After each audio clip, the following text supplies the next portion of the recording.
Discount का हमारे पास एक ये सवाल दिया गया है।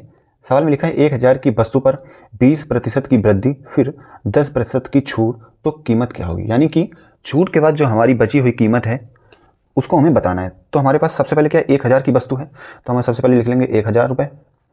ठीक, अब हमें क्या करना है, वृद्धि। वृद्धि का मतलब होता है बढ़ोतरी, यानी कि किसी भी चीज़ पे अगर वृद्धि है तो उसका मतलब है वो चीज़ बढ़ी है। कितनी बढ़ी, 20%। तो हम सबसे पहले इसकी 20% निकालेंगे, यानी कि 20 पंचे 100, ये 1/5 हो जाएगा। ठीक, तो यानी कि 1000 गुणे 1/5, तो 5 का 1000 में भाग देंगे, 5 दूनी 10, यानी कि संख्या आ जाएगी कितनी, 200।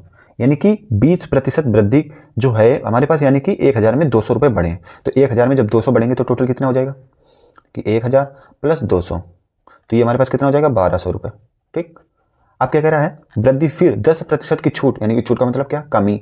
तो 10% की छूट कीमत, तो इसमें हम क्या निकालेंगे, 10% की छूट, यानी कि 1200 गुणे 10% की छूट।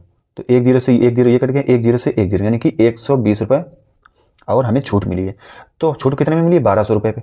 तो 1200 और 120 छूट है तो घटा देंगे, 0 यहाँ से हासिल लेंगे तो 10 हो जाएगा, 10 में 2 गया 8, और यहाँ बचा कितना, 1 में 1 गया 0 और 1, यानी कि टोटल 1080 रुपये हमें 20% की वृद्धि और 10% छूट के बाद हमें 1080 रुपये देना पड़ेगा। तो वीडियो अच्छी लगी तो लाइक ज़रूर कर देना।